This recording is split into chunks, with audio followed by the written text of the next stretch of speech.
So we're on to our last section on solubility, and what we finish with is a little bit on a practical method on how you determine solubility values.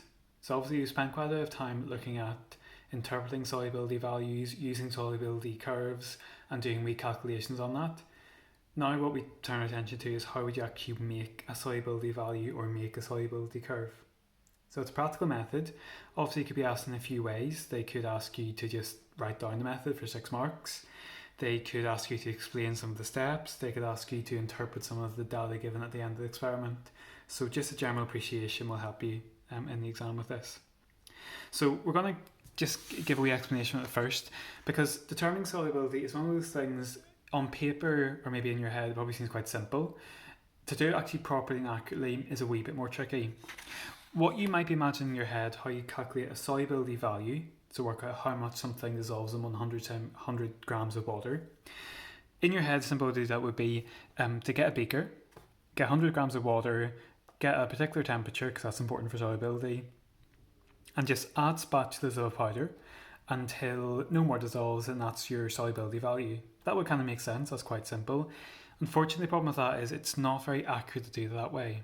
It doesn't take too much effort to work out why it's not accurate, because if you imagine doing it yourself, what would happen quite quickly is, unless you're adding like literally one granule at a time, it'd be very easy to go past the point where it doesn't dissolve anymore. In other words, you're always going to add accidentally too much because you're not going to realize it's fully dissolved until you've added too much already. So it's not the best way to do it.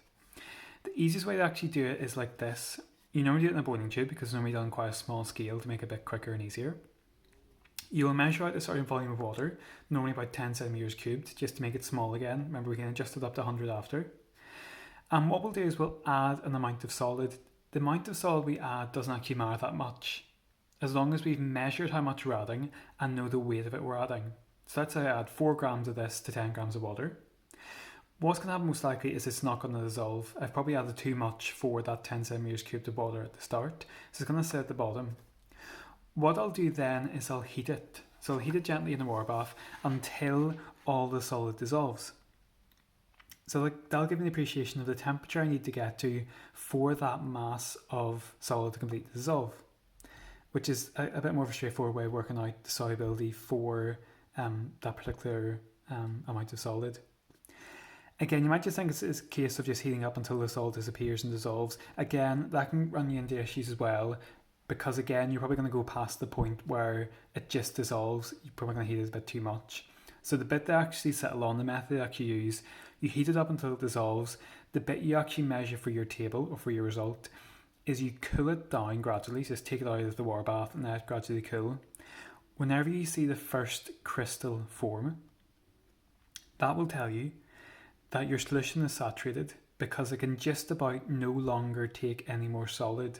So as it's gradually cooling down, the solubility is decreasing, and eventually at a certain point, once it started to cool down, it gradually becomes saturated, and eventually your solid is going to start to be deposited. So you're trying to catch it just at the point where the solid starts to be deposited, and what I will tell you is at the temperature at which that occurs, that is the solubility for the amount of solid you add at the start. So if I added 4 grams at the start, and it started to crystallize out at 30 degrees C, I would know that the solubility of the substance at 30 degrees C is 4 grams per 10 grams, which is 40 grams per 100 grams. So that's the basic idea. Obviously, it might take a wee bit of effort to get that into your head. So let's look at the actual written method. First thing you'll do is weigh out a known mass of a solid into a dry boiling tube. So the key thing there is this known mass. It doesn't actually matter how much you add, as long as you know how much you add. That's the key thing. Once you've got that added to your tube, you're going to add 10 centimeters cubed of water. Again, obviously solubility is normally for 100 centimeters cubed. It's not that hard to multiply by 10 though to get it scaled up.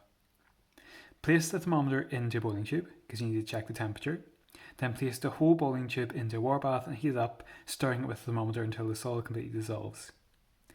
You don't start measuring properly until you take it out. So once it's dissolved, you remove the tube from the water bath and allow it to cool down slowly, stirring continuously. And the important bit here is you're looking for tiny flakes of the solid to crystallize. As soon as you see this, like a tiny little crystal, you know it's become saturated and you know it's starting to deposit extra solid. So record the temperature at which it starts to form solid. At this temperature, the mass of solid is no longer completely soluble and the solution is saturated. So that would give you one solubility figure. Obviously, it depends what your experiment is. If that's all you need, then you're done.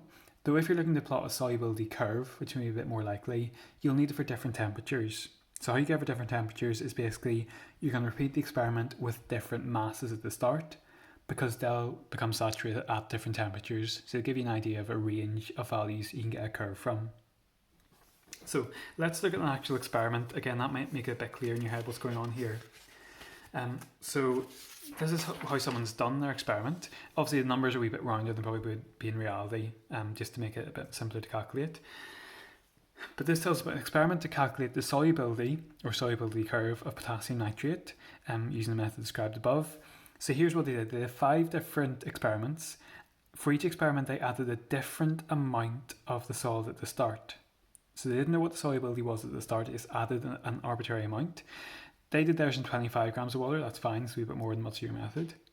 And what they did was they heated it up until it all dissolved, gradually cooled it down, and they noticed when the crystals first started to appear. And you notice that when there was a small amount of solid, it was able to stay in solution till quite a low temperature. When there's quite a high amount of solid, it started to crystallize out or deposit at still quite a high temperature. So that gives us the solubility of that amount of solid at that temperature. The only thing we need to do to finish off this table is to give it in the proper standard solubility units, which are in grams of solid per 100 grams of water. Because in our experiment so far, we've got grams of solid per 25 grams of water. So we just need to scale it up. Going from 25 to 100 is just timesing by 4. So we just need to times all these values by 4 to get proper solubility values. So 7.5 turns into 30, 15 turns into 60, 25 turns into 100, 37.5 turns into 150, and 55 turns into 220. So using that experiment, I've now got solubility values for particular temperatures for this potassium nitrate. So what I have to do is, I've done the last column. It asks me to plot the graph solubility against temperature and then answer some questions using that graph, which could come up in the exam. So you've got a bit of graph paper, or you might have at home on the last page. I'm going to do a quick plot of this graph, then we're going to see if we can interpret it and use it for the questions. So hopefully you should have something similar looking to this. Obviously in the exam you do it in pencil and make it fill the page. I just did the marker so it would show up on camera a bit better. The key thing for solubility curve, again, it's like the ones you get given to you, have to do the axis the right way around. Solubility in grams per 100 grams on the y-axis, temperature degrees C in the x-axis. Plot your points. If it looks like a straight line, draw it as a line of best fit. If it looks like a curve like this one does, try and draw a curve of best fit. Getting it to go through the points. My curve wasn't the best, doesn't go through this point, but it's kind of close enough. So that's my curve drawn. Let's see what the questions want me to use that curve for. So we go back to page 10. We've got the questions here. So first question says, use your graph to answer what is the solubility at 45 degrees C. So again, that's a good use of the solubility curve. I don't have values in my table for 45 degrees C, but I can use a curve to work it out. So if I go to 45, so that's 40, 50 is here, so 45 must be here. I'm going to draw a wee line up, get to my curve, and work out the temperature that corresponds to, or sorry, solubility that corresponds to. And I get a value, so that's 50, 60, I make that just over 70. I would go for, so question 1. I would go for 70 grams per 100 grams of water. Question 2. What is the temperature, at what temperature is the solubility 50 grams per 100 grams of water? So that's a similar idea. So I have to go from 50 and work up the temperature it corresponds to. So 50 solubility, dropping down to the temperature axis.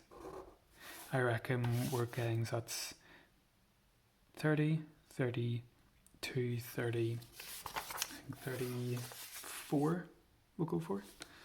Sorry, 33. 33 degrees C. And then question 3, but a little bit more involved. At 60 degrees C, a mixture contains 75 grams of potassium nitrate dissolved in 100 grams of water. Is it saturated? So we need to look at 60 degrees C, work out the solubility value. Again, that one actually is in the table, so I just need to read off that at 60 degrees C, the solubility value is 100 grams per 100 grams of water. So at 60 degrees C, solubility is 100 grams of solid for 100 grams of water. So if we look at our mixture, it only contains 75 and 100 grams, so definitely nowhere near saturated. Therefore, 75 grams not saturated. Question 4. What mass of solid is deposited if a saturated solution containing 100 grams of water is cooled from 40 to 10? So, need to compare two solubility values. 40 is easy enough because it was in our table. At 40 degrees C, our solubility value is 60 grams per 100 grams of water. Now 10 degrees C we do need to use our graph for, and actually we need to make sure in our curve we go beyond the points, need to get a value for 10 which is below 20. So we'll go down to 10 degrees C, which is here, and read across.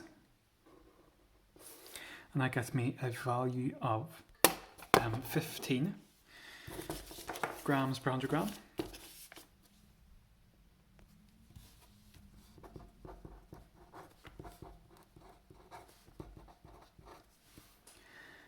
So what I'll need to do now is work out if it was saturated at 40 degrees C, it must contain 60 grams of the solid for 100 grams of water. I've cooled it down to 10, it can only hold 15 now, so I must have lost some as it must become deposited. So I need to subtract my solubility values to work out that I have lost, or have deposited, 45 grams of the solid has been deposited.